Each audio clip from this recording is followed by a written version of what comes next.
Hello and welcome to Dead Times, the only horror movie podcast recorded in the back of a news van.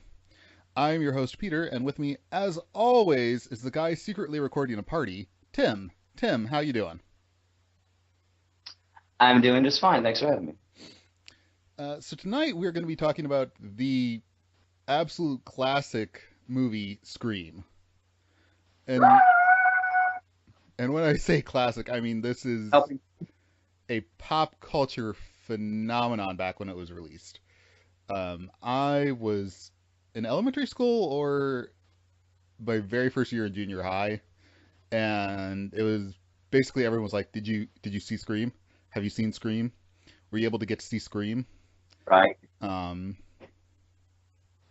like it was everywhere. It's not hard to see why, honestly, looking back on it. Yeah. And yeah, there aren't too many movies that were just like that you had to see it. And where like everyone was desperate to see it. And where everyone wanted to be friends with someone who had seen it or could get you to see it. Like it was, I mean, this movie is to me horror because it was such a huge part of that particular time period. So, what were your initial thoughts about Scream? I enjoyed it quite a bit. It was funny because, as you've said, it is such a sort of pop culture phenomenon. So there's a lot of stuff that that I recognized watching it. I knew about the phone conversations. I knew about the mask.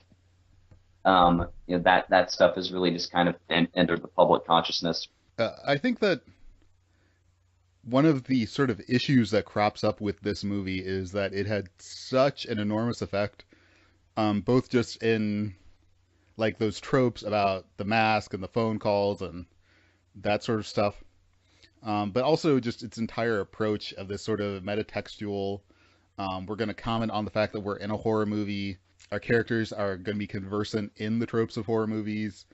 Um, Right. all that stuff has become so permeated, not just in horror, but in just everything we watch and do now, that it feels less revolutionary than it was at the time. Yeah. Yeah, that makes sense. Yeah, and you're right. At least two of the movies that we've covered so far on this podcast would not have been made if Scream had not been made. Oh yeah. I'm thinking specifically of, and you probably, well, maybe not more. I don't know, but I'm thinking specifically of Your Next and Happy Death Day. Oh yeah, both those Those are both of those owe a lot to Scream, clearly. yeah, those are clearly children of Scream. Happy Death Day is more of an homage to sort of the ideas of Scream, whereas Your Next is very clearly trying to take some of the ideas and going even further with them. So do you have And any? in my opinion, not as good of a job, but that's a discussion for a day that has already been by. Mhm. Um, But yeah, this but was yeah, your. one of the things that surprised me watching it actually was because the understanding that I had of it was that it was sort of a mix of of a slasher movie and of what we've been talking about, that is sort of a comment on the slasher movie genre, and sort of a satire in a way. But watching it, I found that there are obviously self-referential and satirical qualities to it, but a lot of it is really sincere. It's still it's more acknowledging the tropes that it's doing than like making fun of them. It's still it's not making fun of them, it's having fun with them. Yeah, And it's still enjoying being a slasher movie and hitting the slasher movie beats. It's just it has no illusions about whether its audience has seen this stuff before, because it knows that it has, and so it says, well, we may as well just acknowledge that and move on and keep having fun. yeah. I mean, this is definitely a horror movie that was written and directed by people who love horror movies. Obviously, Wes Craven directed it, You and mean Wes Carpenter there. There are so many references to Friday or Nightmare on Elm Street in this movie, and Yeah. all of them are hilarious to me. But yeah, like it was made by people who love horror, who have worked in the horror genre for forever, and it was made specifically for horror movie fans. It was the characters are all people who have seen a lot of horror movies and know, oh well, here are the stupid things that happen in a horror movie, and try in some cases succeed, in some cases not succeed in avoiding them. Yeah, you could make probably a pretty. I'm sure somebody has. You could make a pretty hilarious compilation video of moments in this movie where people say they're not going to do the dumb thing people do in horror movies, and then smash cut to them doing that like 5 minutes later. Oh You know, yeah. like our heroine thing. The girl always runs up the stairs when she should be going out the front door. And 2 minutes later, she's bounding up the stairs and locks herself in her bedroom, just like the kids in fucking Slumber Party Massacre. Yep. Yeah. So do you have any other sort of initial thoughts about Scream? Not anything more sort of preliminary. I've more thoughts about the nitty gritty going forward, but yeah, it's a fun movie, and again, it's certainly how sincere it is. It's sort of it's more it's a deconstruction more in the vein of I don't know, Unbreakable as opposed to Hot Fuzz or something. Hmm. You know what I mean? Yeah. That it's not like, oh, we're gonna do a slasher movie but make everything funny. We're gonna do everything as a joke. It's not that. It's just a slasher movie. It's just a slasher movie that takes place in a universe that has slasher movies. That's kind of it. Just like, again, which is the sort of deconstruction that Shyamalan likes. Like Signs is a alien invasion movie in which aliens invading is a concept that people are familiar with. Hmm. And so there can be discussion of it. And I've always liked that kind of deconstruction more because it's easier. It's easier to make it feel. It's easier for it to be affectionate. If you do sort of genre parody and it's just doing these sort of over the top comedic versions of all the tropes associated with the genre, it can still feel affectionate. I think Hot Fuzz would be a good example of that, but it's a lot of the time it can just lean into sort of meanness and smugness, and you can sort of get a vibe that of do these people even like these movies? Hmm. Because it seems like they're making fun of us for enjoying them. Hmm. And this is about as far away from that as you could get, so far that it works really well as a slasher movie, even as it's commenting on slasher movies.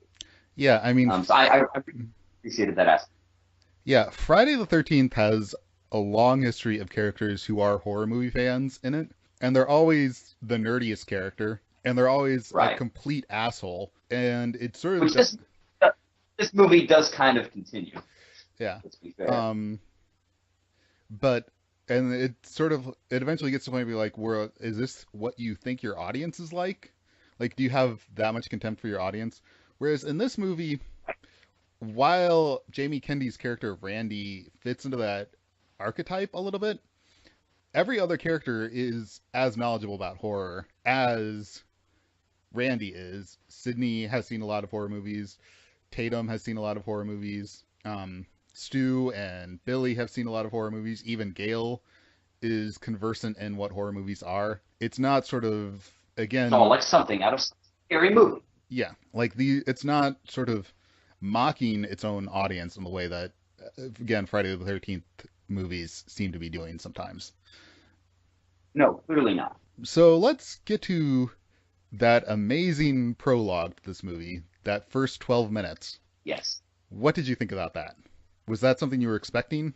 No. And again, that ties in with what I was talking about, is because I knew the setup. Hmm. Having culturally osmosed a little bit of what Scream is, I knew that. I knew sort of the progression of the start of the scene of the guy calls the character on screen, who thinks it's just someone messing with her at first, and then gradually starts to realize this guy is actually crazy and can actually is actually going to cause her harm. But it's still it's a really tense scene, and the violence, or rather the aftermath of the violence that we see towards the end, is legitimately pretty brutal. Hmm. It's those parts really aren't played for laughs. There isn't really anything in that sequence that's played for laughs. It's just sort of, yeah, it is just sort of weirdly self-aware in this way that's hard to pin down. Yeah, that it's very much, it's sort of, I guess it's sort of, I guess what's interesting about it is that it's one of us, by some horrible, horrible chance, ended up with in some crazy situation in which our lives were being threatened by a deranged lunatic. Our first thought would be, oh shit, my life has become a horror movie. And I guess sort of the first stroke of brilliance of this movie is that it realized that and sort of has its characters go through that moment and then takes it a step further and has our killers hammer that home. Hmm. In so many words, that's what that's what the guy on the phone is doing by, droning on and on about scary movies and quizzing her knowledge of scary movies, is that he's pointing out, he's like, this is what you have stumbled into. You are in a horror movie, and you're in the first scene of a horror movie, which means you're not going to do well.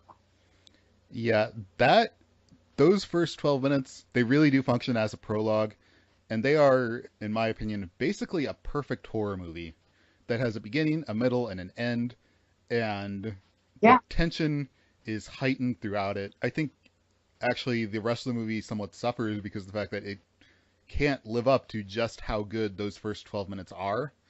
How tense, how frightening. Drew Barrymore's growing realization about how bad her situation is getting. And then it just sort of, and then it ends in like, not only really gruesome, but very tragic because her parents are literally right there coming home, right Yeah. as she's getting murdered. Bit of the old slasher tragic irony. Hmm.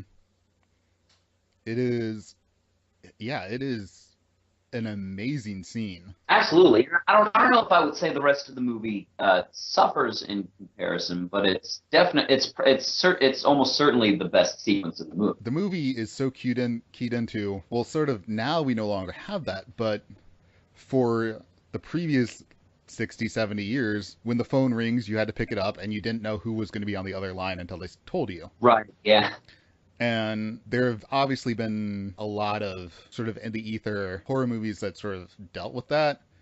Black Christmas does that to an extent. When a Stranger Calls does that. But this movie definitely took the concept of landlines and how terrifying they can be about to their natural conclusion. They are fine. I wouldn't touch one.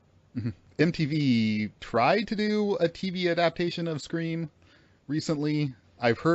See, good idea. I've heard from people that it's good, but I tried to watch the first episode and they replaced the landline with text messaging, which did not work at all and just felt horrible. Because again, with text messaging, you can Yeah, just that put seems like it would take away all the sense of menace. yeah, with text messaging you can just put your phone down. But with a landline, if she hangs up, the person can just keep calling. And To she, be fair, people in this movie do keep picking up the phone.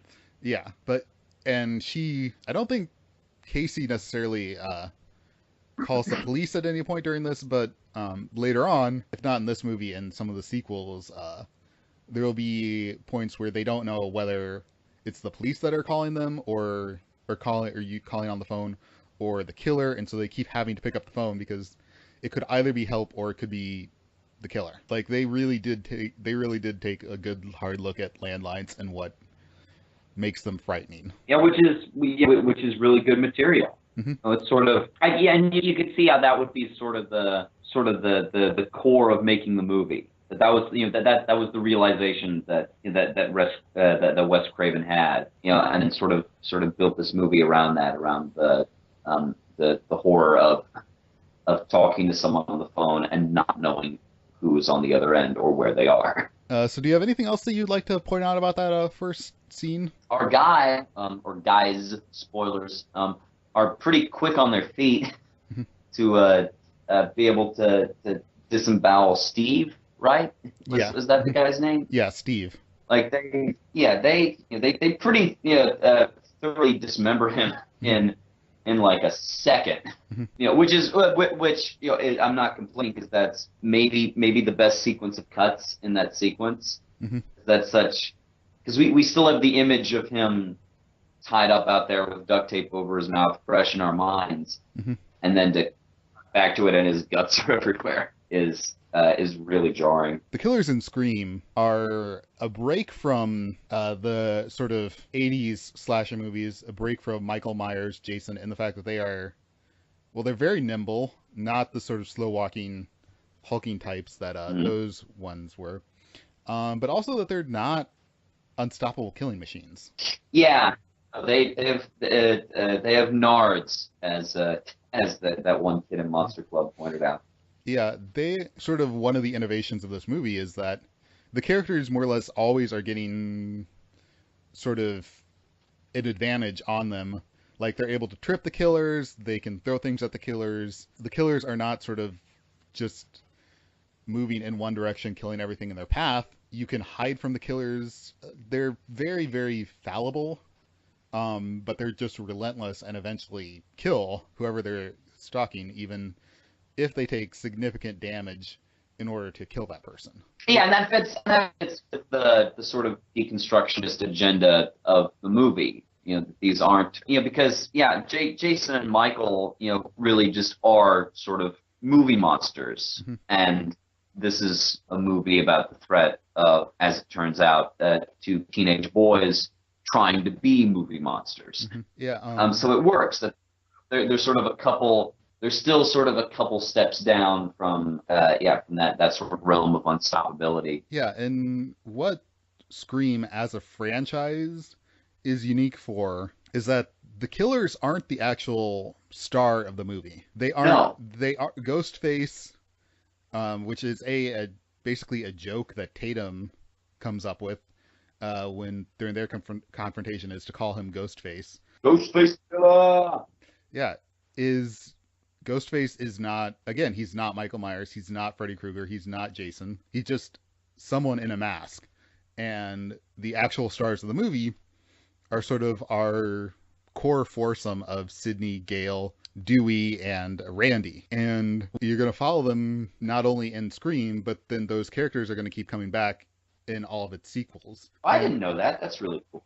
yeah, spoiler alert for the entire Scream franchise. Not all four of those characters live all the way to the end of Scream 4, but those relationships, what those characters, their relationships with each other, what those characters mean to each other, they keep building upon themselves movie after movie after movie. That's pretty rad. So it isn't like, for example, Friday the 13th Part 2, where you have an entirely new cast, or again, like all these previous horror franchises where the characters who aren't the killer are sort of disposable.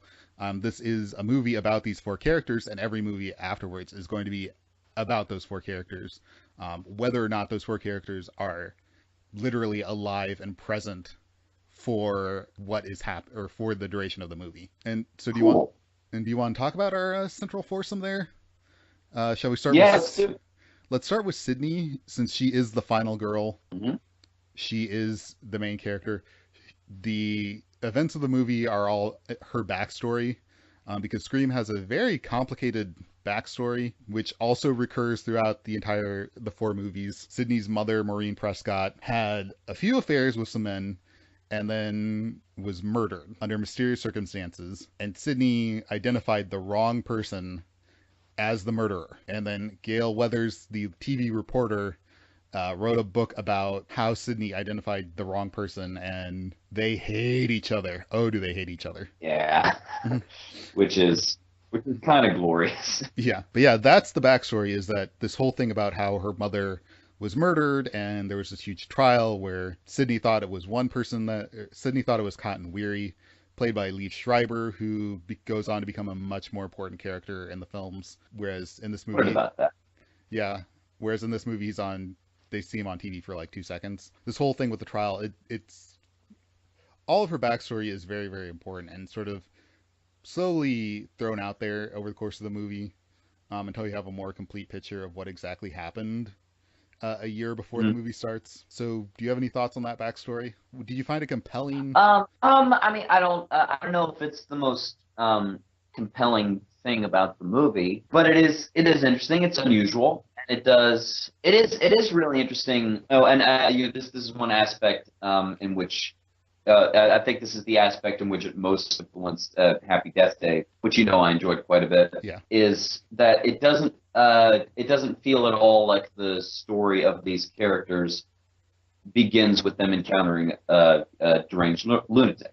Yeah. That there's a lot to these characters' lives that has already gone by. They're not just the people that happened to be sort of on the train tracks, as it were. And yeah, I like that a lot. Hmm.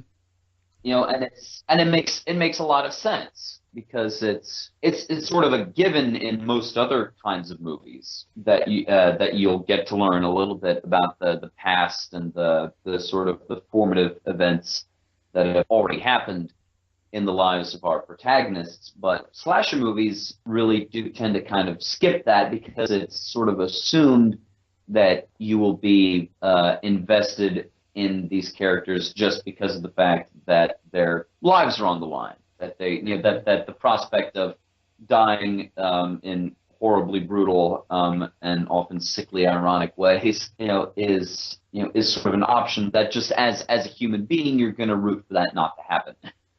Yeah, I mean, Um, so it's this it's really it's really cool to get more than that. yeah, this movie is a movie that takes place in medias res without telling you it's taking place in medias res.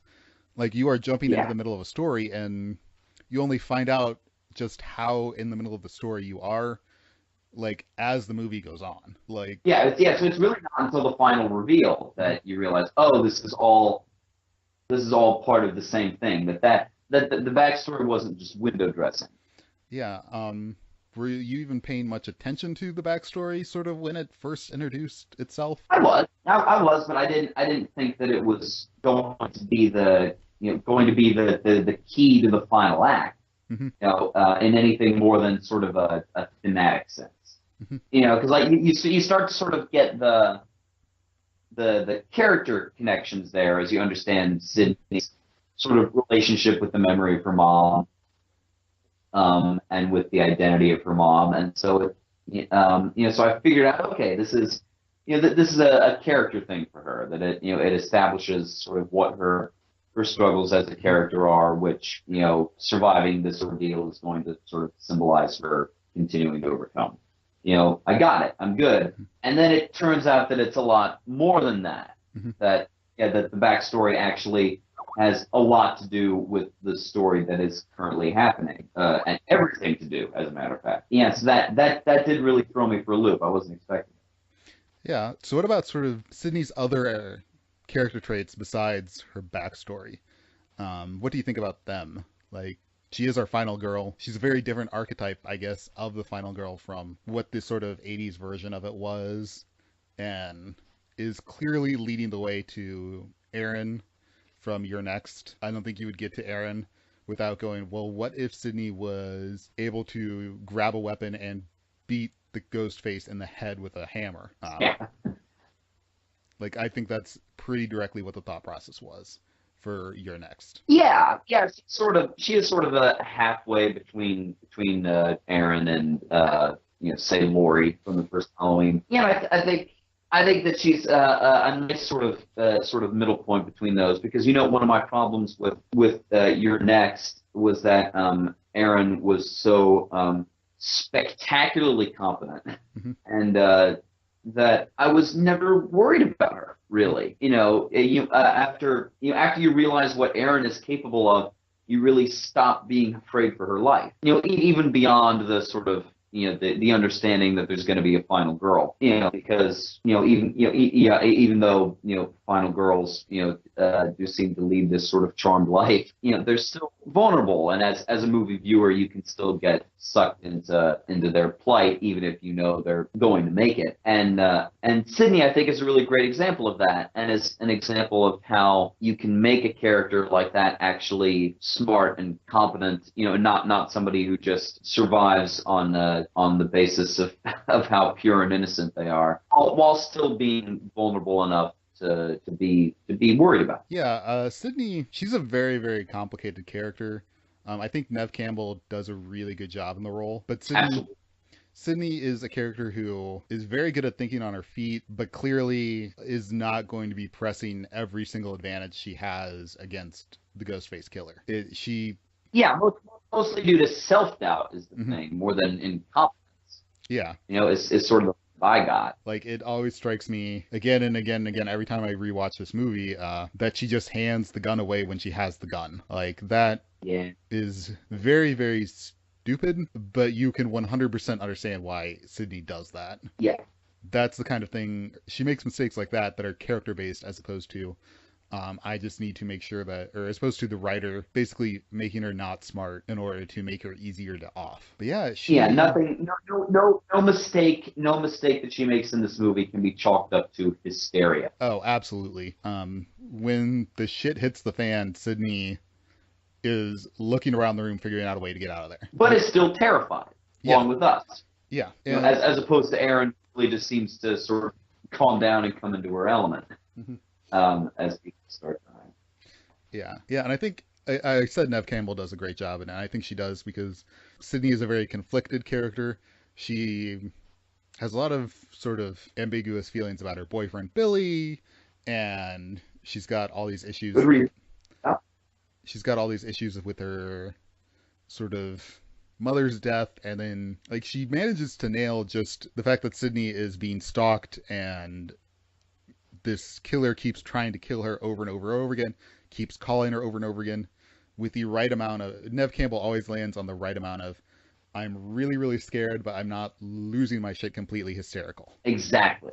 Which I feel like Exactly. I feel like was a line that could very easily have been crossed if Nev Campbell was not as good in the role as she was. Yeah, she even gets to stick it to the somewhat questionably acting hysterics of other slasher movie heroines because she makes fun of it in that little monologue that she has to the killer. The killer's always chasing some big breasted girl who can't act. And which is a little could be a little mean and a little smug, but she gets to do it because because she's playing maybe the best acted slasher movie heroine that I've seen, or certainly one of them. So I feel like she sort of earned the right to say that line. Not that she wrote it, but that it works out that way. All right, so our next member of our central foursome is David Arquette as Dewey, the sheriff's deputy who is childhood friends with Sydney, which again, everyone in this movie has sort of very complicated backstory with each other, where Dewey's sister Tatum was Sydney's best friend, and Dewey and Sydney definitely feel like they have a very lived-in relationship with each other. Absolutely. These are people who have known each other for a really long time, and one of my favorite just small little moments in it is Dewey being like, when I'm in this uniform, I'm Officer Riley. Like, it's just, he's Dewey, which Dewey's sort of the archetype of the incompetent police officer, but he's not really that incompetent. No, he's just sort of a teddy bear. Yeah, he never does anything that's particularly incompetent, even if he's never necessarily super competent, and he's easily distracted by Gale, which is Yeah. a sort of problem that he runs into.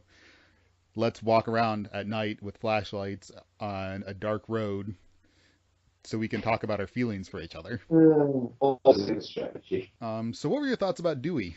Oh, he's really fun to watch. Yeah, just because he is, and it's this is another thing that's weird. It's weird having a central character in a slasher movie that is not a teenager. Mhm. That is, however young and however much is made of the fact that he's young, he's still, an adult that has an actual job. Yeah, and who has an actual relationship with the other main characters. So yes, that's really cool, and I think his presence gave the main cast a really unique dynamic. Yeah, and you're just always glad to see him Mhm. when he shows up. He's this kind of, He's fun and he's goofy. sort of, yeah, and he's just so unassuming, Mhm. and so he's the antidote to all the craziness that's happening.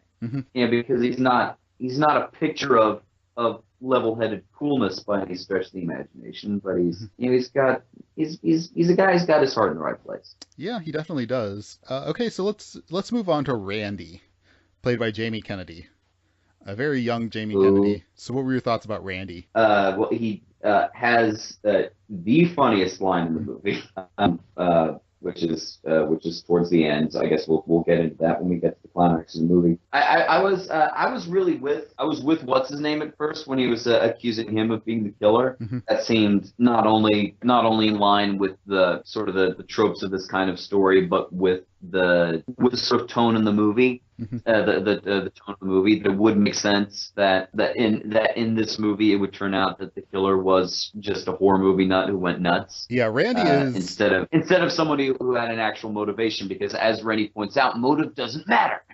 Yeah, Randy is unnecessarily intense in everything that he does. He's just a And very intense. everything, there are rules. Randy is definitely the character that's there to explain how horror movies function. Just look behind you. Come on, just look behind you. Oh, the look behind you scene is amazing because you have Randy who is telling Jamie Lee Curtis to look behind her in Halloween while there's the Ghostface killer right behind him. Well, 30 seconds, not meanwhile, but 30 seconds later, in the van, Sydney and the cameraman are telling Randy to look behind himself on the tape being shot from that. That scene is so good. That is like, It would have been it wouldn't work with the rest of the sequence at all, but it would be funnier if there wasn't a 30-second delay mhm. and our guy could have run in and warned him and helped him, but was just so sucked into watching it that he was just sitting there like, no man, look behind you. Yeah, I mean that's Um, that is what Scream is right there, is doing that joke and then doing it a second time even higher, heightened. and again, and you're still with it as a movie. Hmm. You are still yelling at him, come on, man, look behind you. You're not just appreciating it as a joke. Hmm. There's still drama to the scene. Hmm. Even though they're kind of having fun with it. But yeah, Randy, he's sort of an ancillary character in this movie where he's not that close to Sydney, not like Tatum is Sydney's best friend, obviously, but he's just one of the other people in her friend circle, and then sort of as the movies develop, he and Sydney become a much closer set of friends. Yeah, he is hyper intense and the world's biggest horror movie. In a film filled with horror movie buffs, he is the biggest horror movie buff, considering the fact that he decided to stay at the house to watch the end of Halloween as opposed to go see their dead principal hanging from a goalpost. Yeah, go stay and watch the end of Halloween, which he has clearly seen enough to have committed to memory.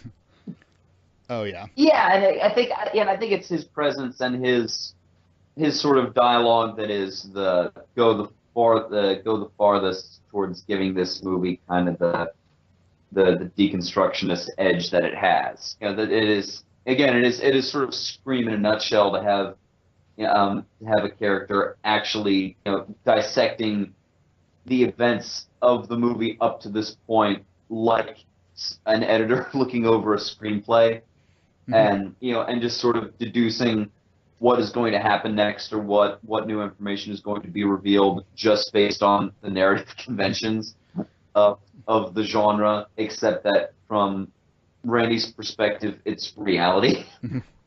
Yeah. Uh, I will. that, that I, that reality has just suddenly become a genre film, and he adapted, I will say and was Randy. ready for it. I will He say. was the most ready that anybody would ever be. Yeah, I will definitely say that Randy was 100% right in everything he thought. Poor Randy. He still doesn't get Yeah, Sydney in the end of the movie, but he gets to live, and that's something. Which yeah, that's more than Tatum gets. So the last. yeah, yes. Spoilers for our final segment. Yeah. So the last member of this sort of central foursome that all these Scream movies are going to revolve around is Gail Weathers, who is played by Courtney Cox as the world's most TV anchorish TV anchor. Yeah, pretty much. Gail's hair and wardrobe are amazing. Like props up to whoever did hair and makeup or hair and wardrobe in this movie, because she is a TV anchor from the 90s taken to the most TV anchorish looking thing possible. That Yeah. like puke lime jacket and miniskirt that she's wearing and kind of her first scene is perfect. And the thing is, Gail, she really isn't like any other character. Sort of like all these characters can sort of fit into archetypes, even if they break out of them. But Gail is just completely unlike anything else. She has a little bit of the mean girl bitch, well, a lot of the mean girl bitch to her. She's a stub-nosed reporter, but she is not a horror movie archetype before this movie or after this movie. Yeah, that's really true. I didn't think about that at the time, but you're right.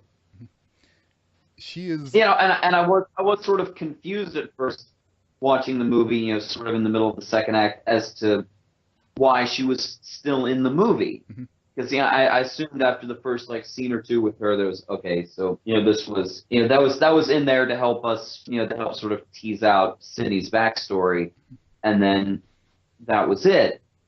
And so yeah, I was sort of surprised and confused that yeah that she continued to be a character in the movie, and it ends up all working out really well and gelling really well, and her presence in the movie makes a lot of sense. But yeah, it is sort of yeah, sort of hard to explain at first. which, and the beautiful thing about it is that usually when you have sort of, in these slasher movies, when you have two characters who have this sort of mutual antagonism, they're still in the same friend group, like Danielle and Tree from Happy Death Day. Yes. And you're like, why are these people friends when they hate each other? Although I will say in that case, I understand why they're friends.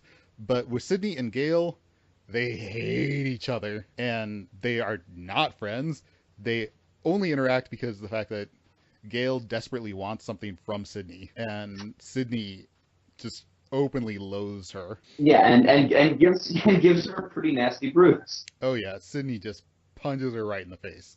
Uh, yeah, the weird thing is that they both hate each other for, as it turns out, completely reasonable and understandable reasons. Yeah, because sort of like Um, how Randy is right in everything he thinks, Gail is also completely right in everything she thinks. yeah, she's just still kind of a vulture.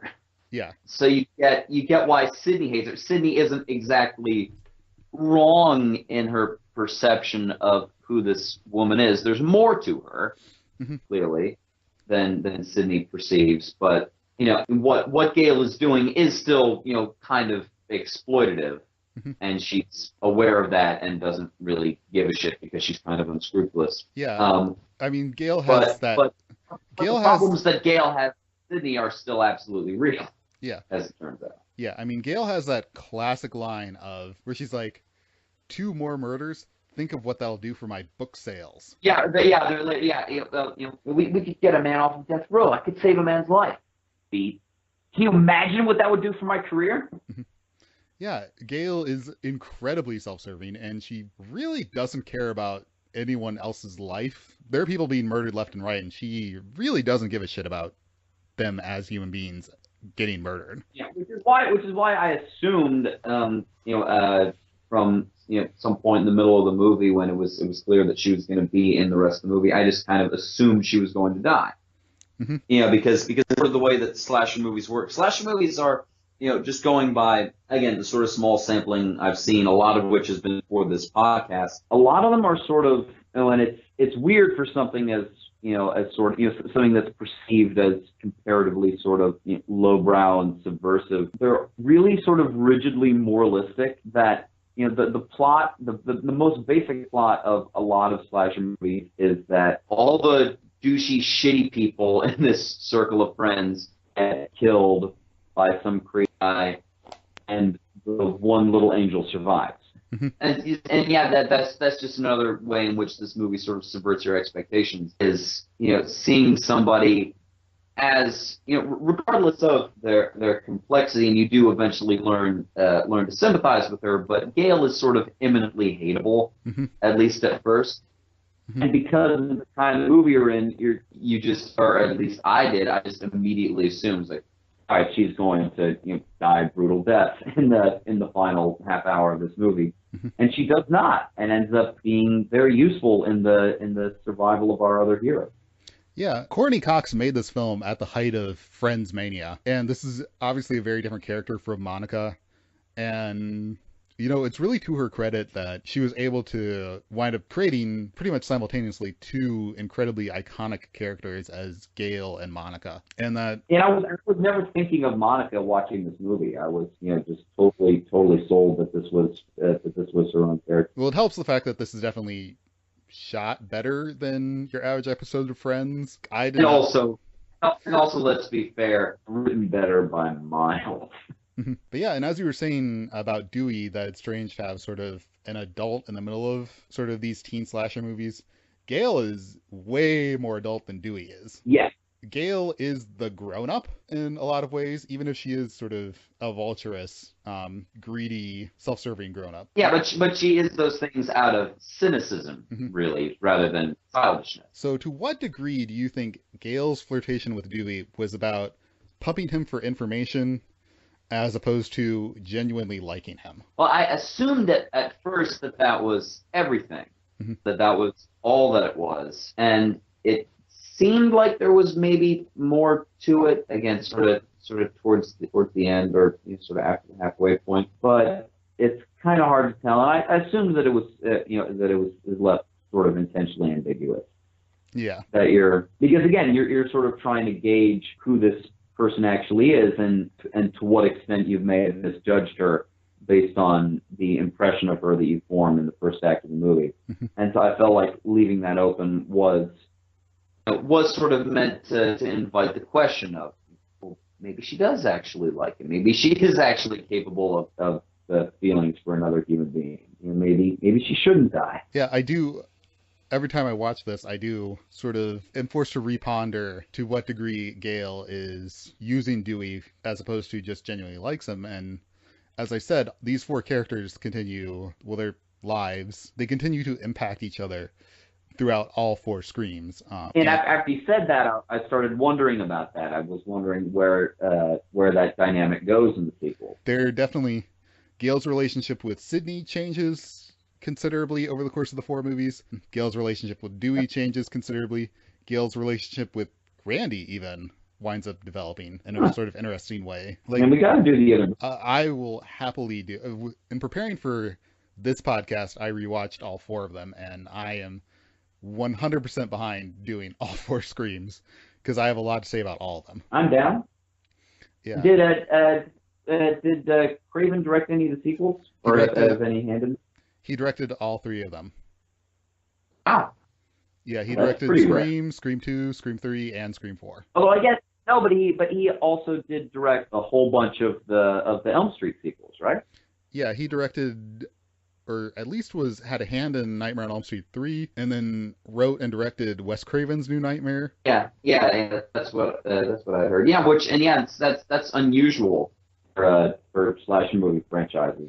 Mostly something like Carpenter directs the first two Halloween movies, and then almost every subsequent one is a different guy because it just sort of becomes a studio property. Yeah, this movie is this franchise is very different in the fact that it is deeply invested in those four characters, and then Wes Craven's obviously very invested in the franchise itself. And I think that's why the franchise sort of maintains the level of quality that it does. Mm-hmm. There are definitely movies that are not as... I don't think any movie is as good, or any of them are as good as Scream, the original, but the drop-off in quality is... It wouldn't be a proper slasher movie franchise. Yeah, but the drop-off in quality is noticeably lower, and even the worst of them is still a really good slasher movie that's well-directed, well-acted, and... Cool. All right, so those are the characters we're going to be following throughout the movie. Shall we talk about our killers? We must. All right, so the killers are Billy Loomis and Stu Matcher. Ooh, boy. Let's start with Stu because he's obviously the less killery of the two killers. He's the one that's sort of there along for the ride and literally has no motivation. He eventually just says his motivation is peer pressure. Yeah. He's played by Matthew Lillard. What are your thoughts about Stu? Stu, I thought, especially Stu in the final scenes of the movie where we find out who the killers are, I thought was really effective and is sort of a nice encapsulation of the line that the movie walks between being kind of self-aware and a little satirical, but also being sincerely frightening. Because Stu is kind of goofy and is and gets to be really fun to watch. But at the same time, you do get this really clear impression that that this kid is not okay. He's just there are just some screws loose. So after a certain point, like if you start sort of thinking about it too hard, like it gets really uncomfortable. Just because his whole demeanor, which is kind of the same as his demeanor throughout the rest of the movie, you just assumed he was kind of weird. Yeah, Matthew Lillard. Because he's not weird. He's not weird in like the he's not the quiet one. He's not Alfred from Happy Birthday to Me. He's weird in this kind of boisterous, almost. He seems like he's just a kind of eccentric jock. You don't peg him for turning out to be a serial killer, but when he does, that makes a frightening amount of sense. Then you sort of question yourself for not seeing that in him. And I would imagine going back and watching the movie again, it becomes pretty blindingly obvious that there's something really deeply wrong with this guy. Yeah, Matthew Lillard gives a very bizarre performance where he uses his rubber face abilities pretty well to be like hyper expressive, and he probably gets the most jokes out of any of the characters and turns every line he's given, sort of whether it's a joke or not, into a joke. Yeah, just by the way he chews the words. It's like he wandered in from a Mad Max movie. Yeah. He has the same kind of weird, like, sort of froggy, grandstanding sort of demeanor that Mad Max villains tend to have. He's just a very odd character, and well, I mean, he is the reason why they choose to kill Casey and Steve all the way in the first or at the beginning of the movie, because Casey dumped him for Steve, even if he denies that happened. Yeah, but he is just very, very odd, and like I said, this is really Billy's revenge against Sydney's mother, and Stu was just sort of along for the ride without really seemingly having much of a reason to join it, other than the fact that he is just an odd ball. Yeah, and to me that makes him out of the two. To me, that makes him the scarier one, and it makes Billy sort of the funnier one, because in comparison, Billy seems sort of amazingly self-serious to a point that is kind of funny, whereas he just seems so just completely detached from reality and from the consequences of his own actions, that it does get to be sort of legitimately unnerving, even though it's so over the top and kind of goofy the way that he's played. All right, well, let's move on to Billy. Billy is the killer. He's the person. If Stu's motive is incidental, Billy is the person who is driving the plot of this movie. He is the one who murdered Sydney's mother with Stu's help and framed Cotton to take the fall for that one, all because of the fact that Sydney's mother had an affair with Billy Loomis's father, which broke up their marriage. And then Billy's mom abandoned the family. So what are your thoughts about Billy? He reminded me a lot of JD from Heathers, which might be a bit of a silly comparison to make, but he's similar. It's sort of a similar vibe, just because he's so when it's revealed that he's actually one of the killers, he still remains very sort of calm and collected most of the time. When he decides to shout at somebody. I don't really know what to make of Billy entirely, because his sort of his motivation and his character and the reveal of what his character actually is one of the parts of the movie that I wasn't entirely sure how seriously to take it, because particularly after the movie, pointing out in no uncertain terms that the motives for a slasher movie villain are ultimately incidental and trivial, that it did seem a little weird for this character to suddenly show up and have this really complicated motive, which we didn't know anything about, and as far as I can remember, wasn't even really hinted at. That's a pretty detailed story for somebody who ultimately functions in a way not too distant from Myers and Voorhees. You know, you see what I mean?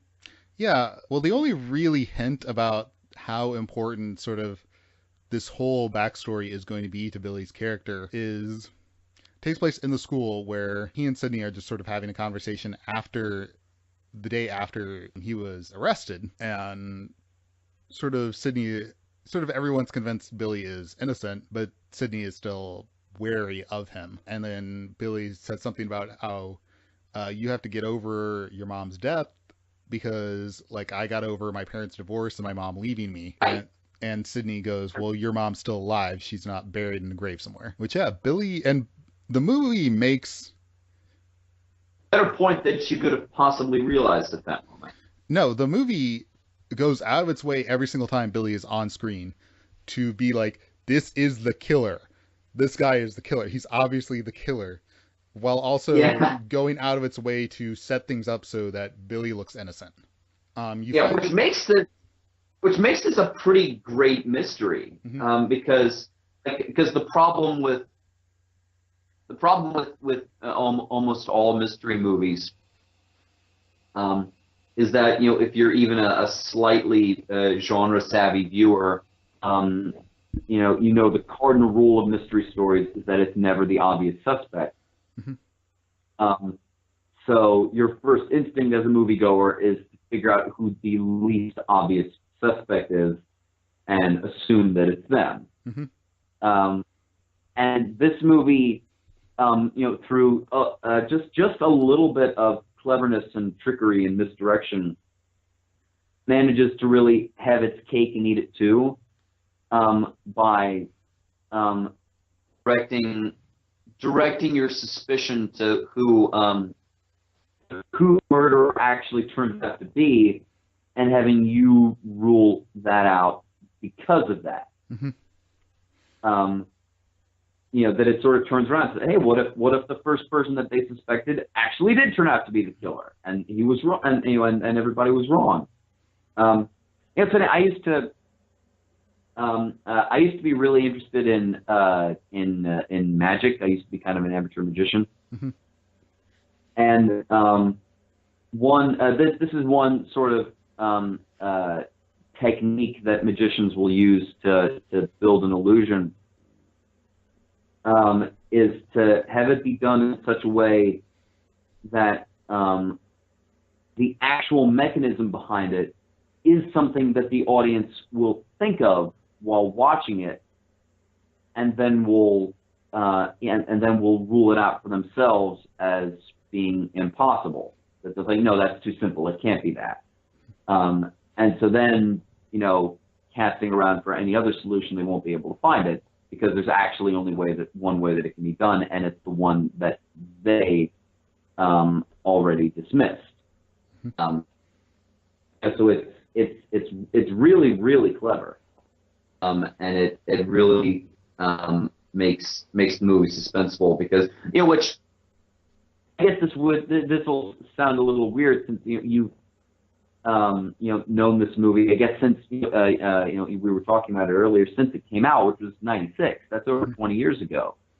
Yeah. So I just saw it for the first time last night. I had no idea who the killers were going to turn out to be. I kind of put together there was more than one,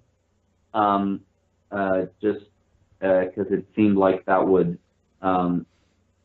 fit with the tone of the movie, and it would explain a few things. But I didn't know who was going to be. I didn't know that Billy was going to turn out to actually be the killer. So that's a legitimately really good twist. Mhm. And structuring it that way, I thought was really kind of ingenious. This movie definitely. One of the things that always strikes me is that, okay, our first introduction to Billy is that he is complaining about the fact that Sydney won't have sex with him. And then it's only later that you find out that the reason why Sydney won't have sex with him is because she hasn't got over the fact that her mother was raped and murdered. And, like, that is just, you immediately should be, Yeah. So like, that piece of yeah, you're information. immediately just like, Yeah. like that little piece of information would make you realize just how awful of a human being Billy is. And you could only put it together like, oh, wait a minute. Oh, yeah, he actually lays into her multiple times about the fact that she has not gotten over her mother's death. And again, the movie is always like they film him as if he's the killer, but the movie keeps doing these sort of clever little things to try and make you think he's innocent. And I think all of them work because Yeah, because every time I started to suspect that it was him, it would convince me otherwise, which is what keeps happening to Sydney. Mhm, I was right there with Sydney throughout that whole sequence where she out at the last or one of the last calls she got from the killer was Billy's one phone call from when he mhm, got arrested on what um, uh, was later thought to be the false accusation that it was him.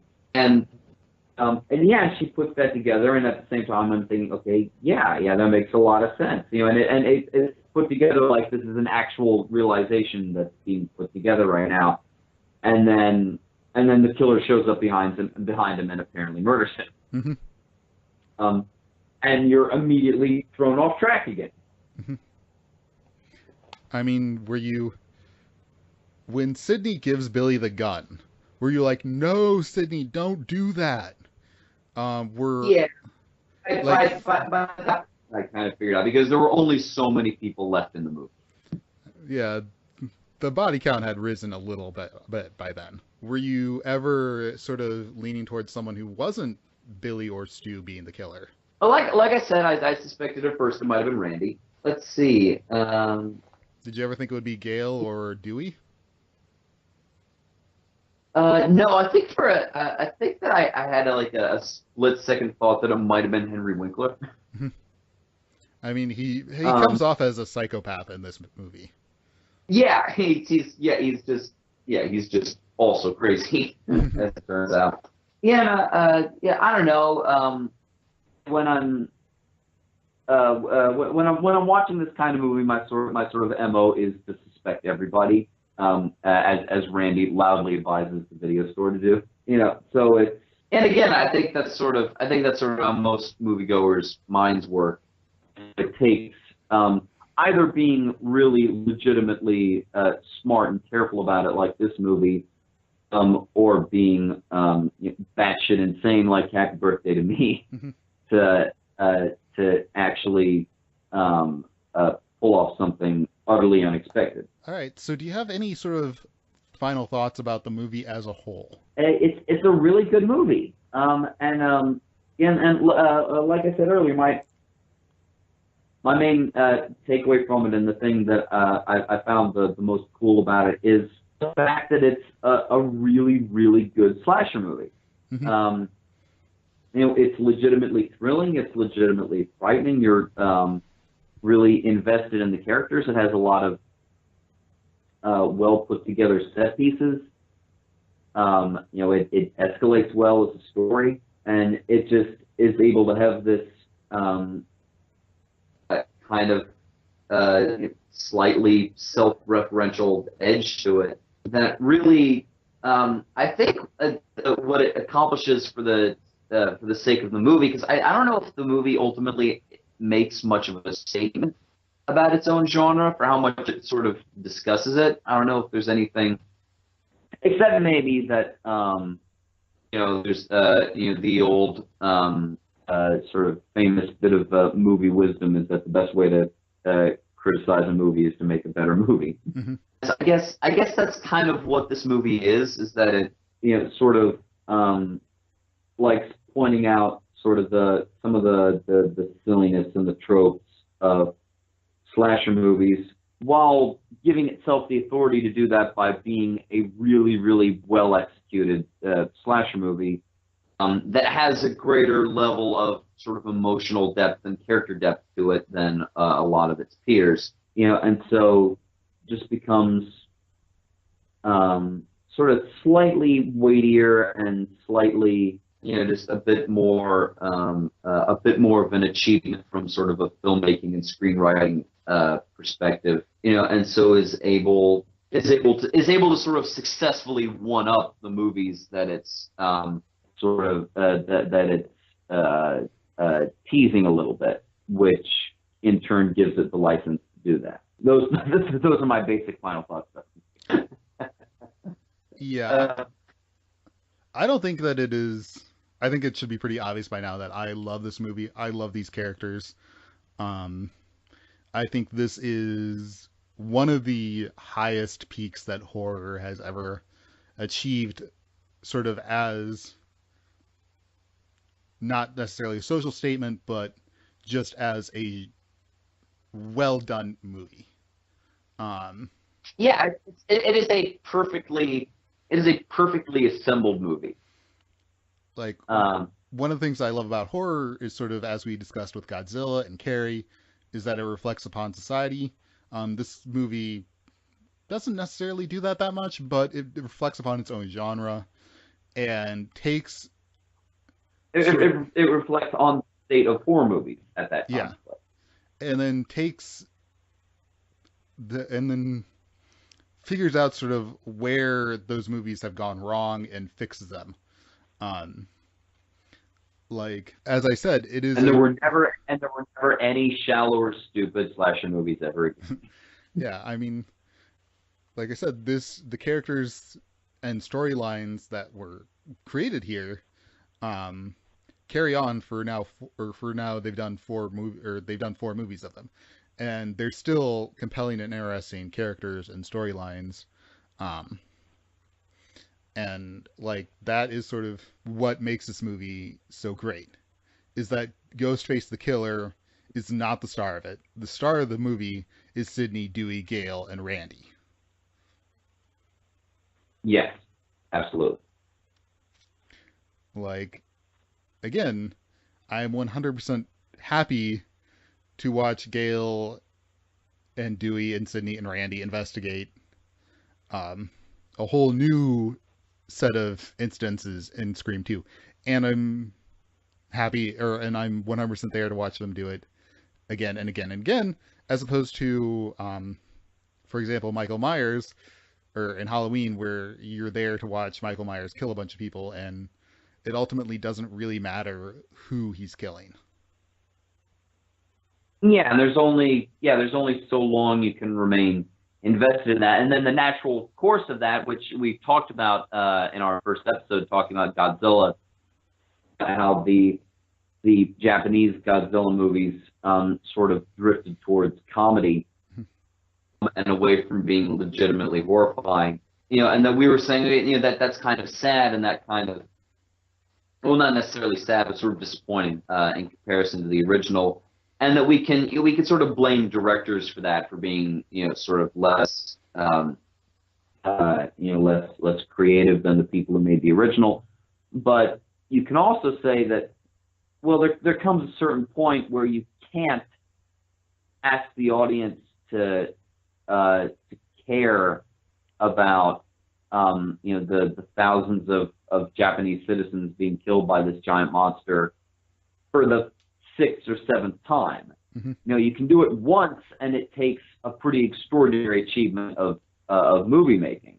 That's what makes the original a great movie, the original Godzilla. And you couldn't expect directors to just continue to repeat that, to continue to engender that level of sympathy for so many sort of quickly established characters. So the sort of natural course of things is for it to sort of drift away from being serious and drift towards being sort of more lighthearted and comedic. And as I understand it, the same thing tends to happen with long-running slasher movie franchises, that they tend to get more and more kind of ridiculous and less legitimately menacing and frightening. And yeah, it's because there's only so many times that you can ask the audience to actually give a shit about whatever group of teenagers the guy with the mask on is killing this time around. So eventually, you just sort of naturally drift towards making it a cartoon, starring whatever iconic character is the killer in that franchise. So yeah, I would imagine that focusing it on focusing the franchise on the survivors rather than the killer would absolutely be the way to have more consistent quality across movies than a lot of other slash movie franchises. Hmm. Well, let's get to our final segment, best death. So, who had the best death in this movie? Tatum, come on, death by garage door slash cat door. Yeah, that was an amazing scene. Um, Poor Tatum trying to struggle all the way through Yeah, that garage door and just not making it. Yeah, I'm not even sure what she was stuck on because she got a good portion of her body through that. yeah, more than you would think she would be able to. Hmm. Um, and I like how the killer was just like shrugging his shoulders and being like, "Okay, well, I guess she's dead." Um, and just I'm just gonna leave her I there. wonder. I would love to go back through this movie and in every scene that the killer's in, speculate on which one of them it is. So I'll bet in retrospect you could come up with some compelling arguments. Yeah, I think that was definitely a stew kill because everything about that was pretty wacky. Yeah, uh, for me, I'm gonna have to go with Casey at the very beginning. Like, I just love that opening so much, and just yeah, the killer running up behind her as she's running and just stabbing her in the chest. Um, that's great. yeah, and that, again, like I said, that's probably the most well shot, well put together sequence in the whole movie. Hmm. So objectively, that is the most that is the best filmed, best executed death in the movie. But just just for simple entertainment value, um, uh, watching Tatum get nearly sliced in half by a garage door Hmm. um, is pretty fantastic. Hmm. All right. Well, thank you for listening. Have a great night, and don't answer any landline phone calls you might be getting. Bye bye. Don't do it. So long.